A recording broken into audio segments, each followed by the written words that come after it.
Bienvenue. Bonjour Alexis. Bonjour Alexis Poulain, vous avez écouté Emmanuel Macron. Est-ce que vous vivez dans le même pays que le chef de l'État ? J'ai pas l'impression, non. Alors lui, il vit dans un pays merveilleux. Alors il avait pris une belle voix grave. Alors moi aussi, je vais prendre une belle voix grave ce matin. Je pense que c'est en fait le froid aussi, quoi. Oui, je pense que c'est le rhume. Non, mais après, il y a des théories, comme quoi il aurait utilisé un vocodeur pour avoir des basses fréquences pour endormir davantage les Français. Non, je rigole, mais j'ai vu passer ça. Non, il était simplement enrhumé, Emmanuel.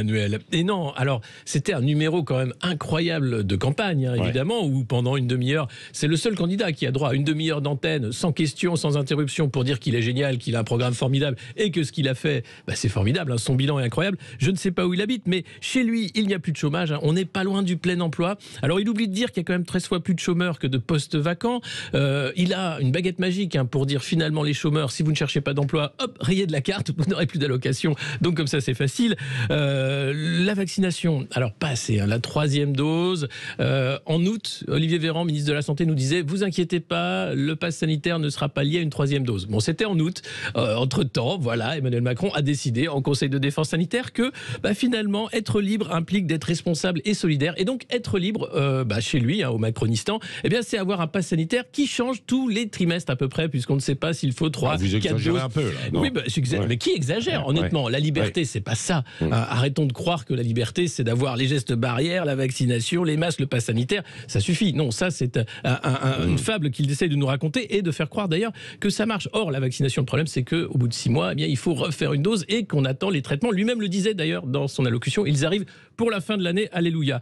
La retraite. Alors la retraite, ça, c'est la réforme qu'il devait faire. Il avait été élu comme le grand réformateur. Il n'a pas pu la faire. Alors il dit les conditions ne sont pas réunies puisque c'est vrai, on n'a pas été, les partenaires sociaux n'ont pas été tout à fait coopératifs. Donc il va remettre ça si jamais il est réélu pour 2022.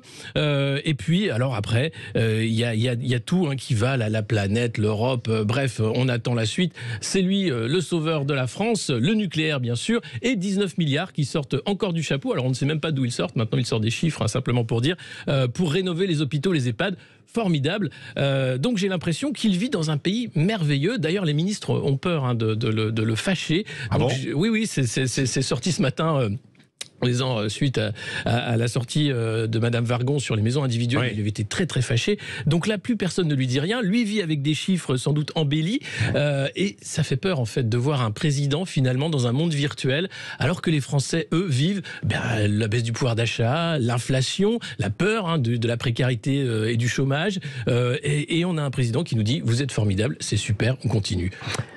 Merci Alexis Poulain. On viendra en débat tout à l'heure avec vous. On entendra aussi certains responsables politiques. Philippe Juvin tout à l'heure à 8h15 là, du côté LR. Et Stanislas Guerini qui sera là aussi à 9h moins le quart. Oui, bien sûr, de La République En Marche. Et puis justement, vous serez là ensuite, mon cher Alexis, pour apporter la contradiction éventuellement avec Elisabeth Lévy tout au long de ce grand matin sur Sud Radio.